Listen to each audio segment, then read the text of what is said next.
Have you ever wondered why some people dislike you, even when you've only shown them kindness? It can be deeply confusing, and at times, hurtful. You may find yourself replaying conversations, questioning your actions, and trying to understand how being kind could lead to resentment.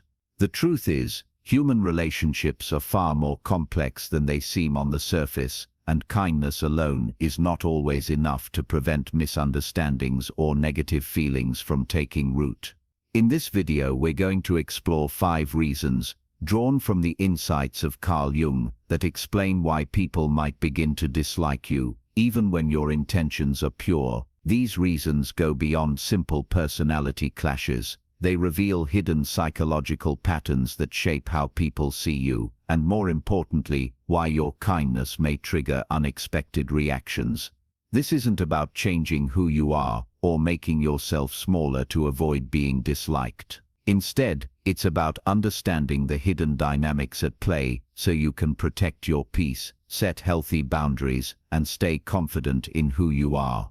You might be surprised to discover that some of the very qualities you value most in yourself can provoke discomfort or envy in others, not because you're doing anything wrong, but because of what those qualities reflect back to them. Stay tuned until the end, because the final reason might completely change how you interpret certain relationships in your life. It's one that can help you let go of unnecessary guilt, see things more clearly, and walk away from resentment with your self-respect intact. Now, let's get started. Number 1. Projection of their own insecurities. One of the most common reasons people begin to dislike you, even when you treat them with kindness, is something Carl Jung often spoke about: projection. This happens when someone takes the qualities they struggle to accept in themselves and unconsciously assigns them to another person. It is not about who you truly are, but about what you represent in their mind. Your kindness, patience, or confidence may inadvertently highlight their own shortcomings, making them uncomfortable in ways they cannot easily explain. For example, imagine you have a calm, steady presence even during stressful situations. To you, it is simply part of your personality or the result of years of learning how to stay composed. But to someone who feels easily overwhelmed or struggles with emotional control, your composure can serve as a mirror, reminding them of their own impatience or quick temper. They may start to feel uneasy around you, not because of anything you have done to harm them, but because your qualities shine a light on traits they wish they could change in themselves. Projection often happens silently, without the other person realizing what is going on. They may convince themselves that they simply don't like you, while the real issue lies in the discomfort your presence stirs in them. This can lead to subtle shifts in their behavior, shorter conversations, less warmth, or even small passive-aggressive remarks. Over time, these signals can become more noticeable, leaving you wondering where the tension came from. The painful part is that your kindness can make the projection stronger. When you treat them well despite their coolness or negativity, it can magnify the contrast between how you act and how they feel about themselves.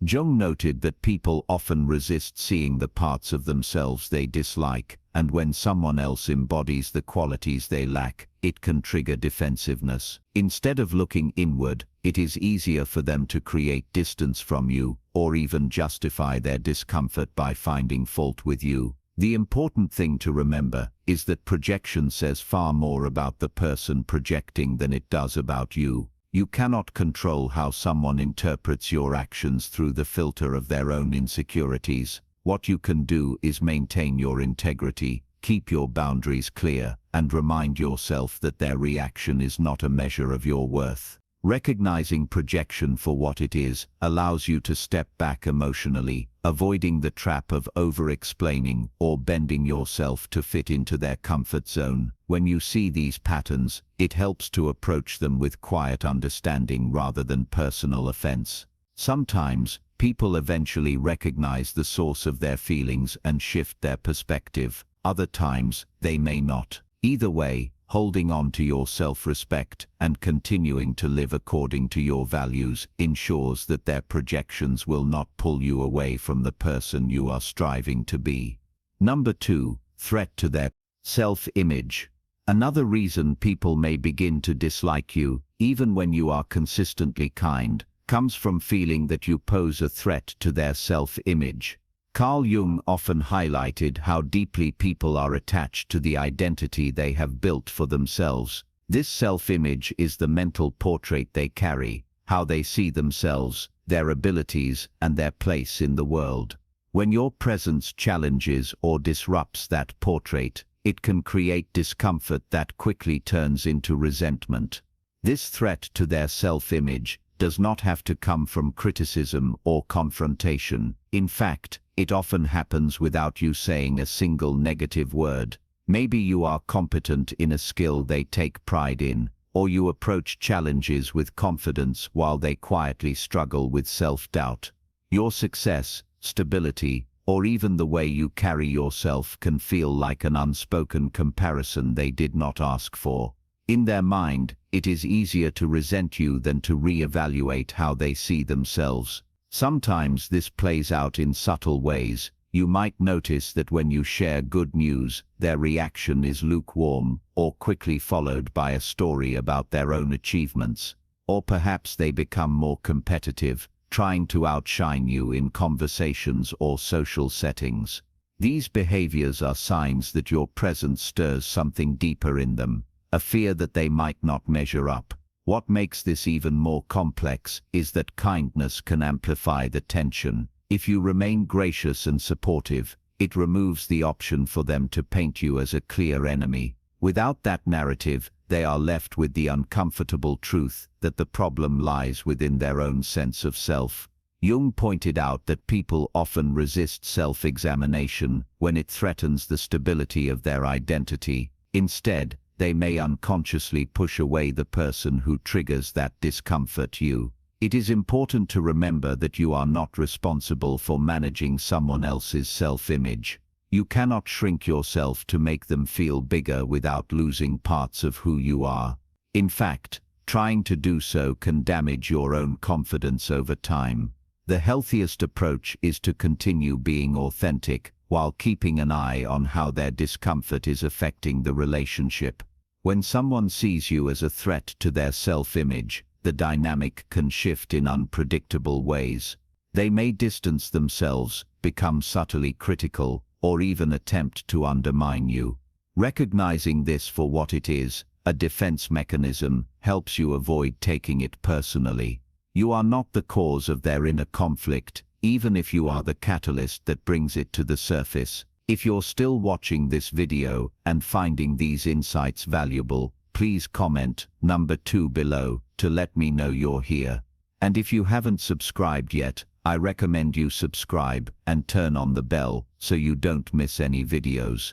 Your support helps us continue creating good content to inform and inspire you.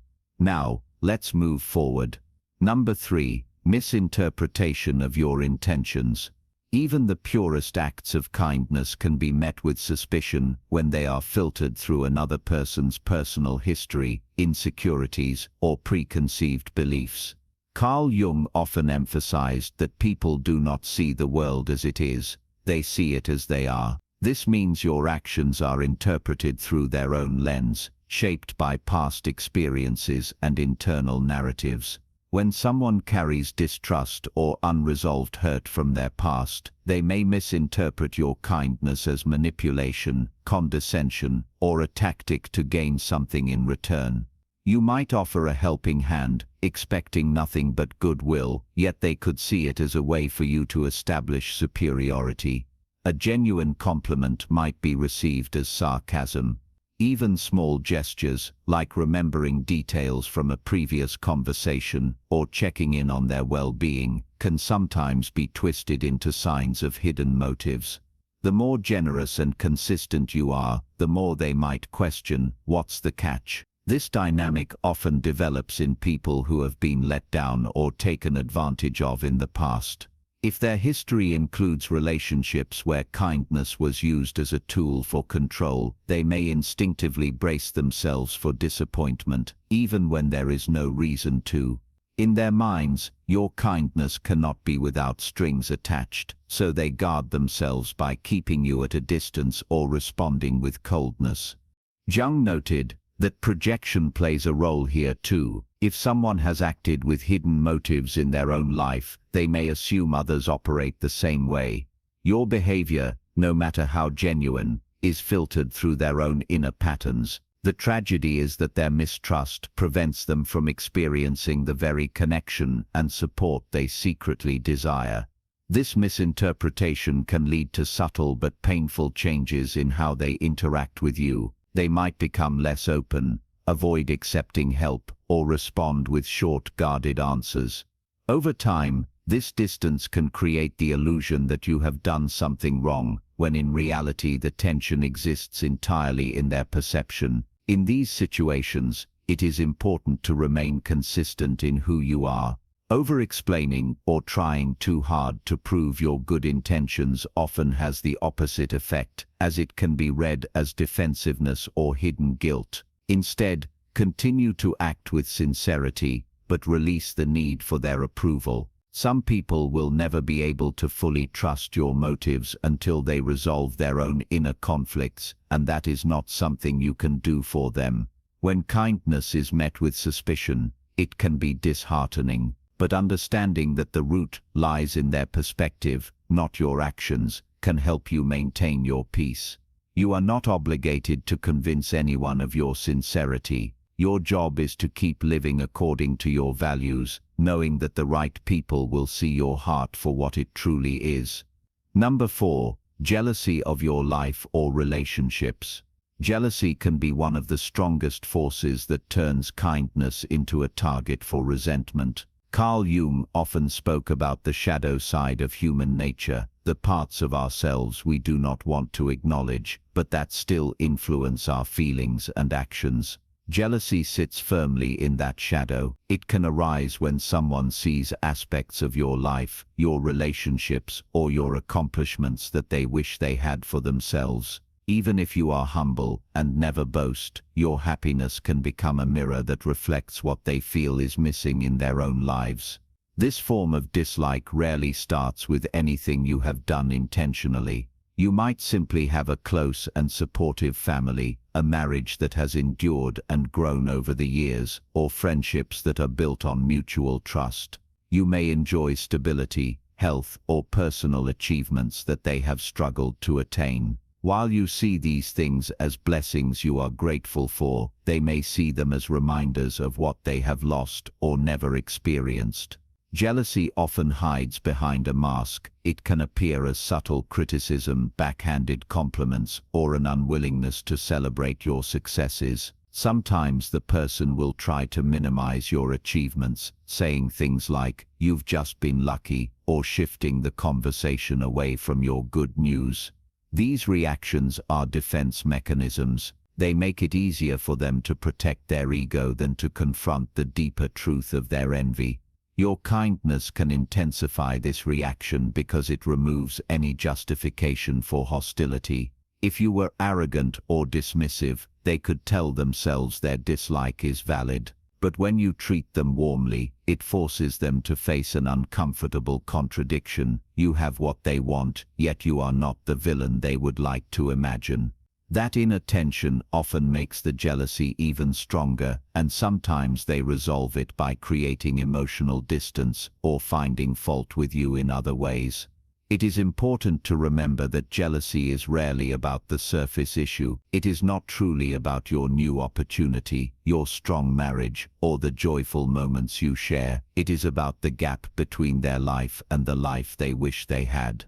Jung emphasized that unacknowledged feelings like envy tend to leak out in indirect ways, and this is why it can catch you off guard, especially when it comes from someone you thought would be happy for you. When faced with this, you have little control over their feelings. You cannot shrink your happiness to make someone else more comfortable without diminishing your own life. The healthiest approach is to remain gracious without downplaying your joy. Surround yourself with people who can genuinely celebrate with you, and accept that not everyone will be able to do so. If you're still watching this video and finding these insights valuable, please comment number 4 below to let me know you're here. And if you haven't subscribed yet, I recommend you subscribe and turn on the bell so you don't miss any videos. Your support helps us continue creating good content to inform and inspire you. Now let's move forward. Number 5. Resistance to personal growth. Sometimes the very act of you living authentically, growing as a person, and staying true to your values can stir discomfort in others. Carl Jung often emphasized that self-awareness and personal growth require confronting uncomfortable truths about ourselves. Not everyone is ready or willing to do that work. When your life or your actions highlight areas where they feel stagnant, insecure, or unwilling to change, their natural reaction may be to push you away rather than face those feelings. This resistance is not always conscious. They might not be able to articulate why your presence unsettles them, only that they feel a sense of irritation or defensiveness when they are around you. Perhaps you've made positive changes in your health, mindset, or relationships, and those improvements subtly challenge them to ask, "Am I doing enough in my own life?" For some, that question feels too heavy to face, so it is easier to dismiss or dislike the person who brought it to mind. You may notice this in how they respond to your choices. If you start pursuing a new hobby, they might mock it. If you adopt healthier habits, they may downplay your efforts or point out reasons they think it will not last. These reactions are less about the choices themselves and more about the fact that your growth disrupts the comfort of their current way of living. Jung would call this a clash between your evolving self and their resistance to confronting their own shadow, the parts of themselves they prefer to keep hidden. Your kindness in these situations can actually intensify the discomfort. When you encourage them, offer support, or share your experiences in a positive way, it removes any justification for hostility. This leaves them with a choice. They can either take your example as inspiration or reject it altogether to avoid confronting change. Many choose the latter because staying the same feels safer than facing the unknown. The sad truth is that not everyone will celebrate your growth. Some will see it as a silent challenge, even if you never intended it that way. They may distance themselves, become more critical, or subtly undermine your progress, not because your growth harms them, but because it forces them to see that growth is possible, and that realization comes with responsibility. In moments like this, it is crucial to remember that you are not responsible for someone else's readiness to change. You can offer kindness, encouragement, and understanding, but you cannot make them take a step they are not ready to take. Protect your energy, stay focused on your own path, and surround yourself with those who see your growth as a reason to cheer you on rather than a reason to resent you. When you keep moving forward, despite their resistance, you send a powerful message. Growth is worth pursuing, even if it makes others uncomfortable. And over time, some may even come to see that your example was not a threat, but an invitation they simply were not ready to accept until they were. Final thoughts. If you've ever wondered why people can start to dislike you, even when you've treated them with nothing but kindness, I hope you see now that it's not always a reflection of your worth or your character. Life has taught me that human relationships are rarely straightforward. People bring their own histories, wounds, and inner conflicts into every interaction. Sometimes your kindness will be embraced. Other times it will be misread, resisted, or even rejected. That doesn't mean you should stop being who you are. As you think back on the moments when your good intentions were met with suspicion or hostility, try not to let those experiences harden your heart. Kindness is a gift you give because it reflects your values, not because it guarantees a certain response. Your worth is not determined by whether others recognize your sincerity. It's rooted in the life you choose to live and the person you choose to be. When you act from a place of integrity, Even if others misunderstand you, you can rest knowing you stayed true to yourself. Remember, you cannot control how others feel about you, but you can control how you show up in the world. Keep speaking honestly, listening openly, and offering help when you feel moved to. Over time, your consistent actions will either earn the trust of those who are willing to see you clearly, or they will make it clear which relationships were never meant to last. The wisdom that comes with age is knowing when to extend your hand and when to step back. Sometimes protecting your peace is more important than trying to change someone's mind. And sometimes, walking away without resentment is the greatest kindness you can offer both yourself and them. Thank you for joining us today. We'd love to hear from you. Leave a comment below and share one thing you learned today and how you plan to use it in your life. Your thoughts are important to us, so don't hesitate to share them. Reading your comments gives us great motivation and encouragement. If you enjoyed this video and found it helpful, please like, subscribe, and share. Your support helps us continue creating good content to inform and inspire you. Thanks for watching, and we look forward to seeing you in the next video.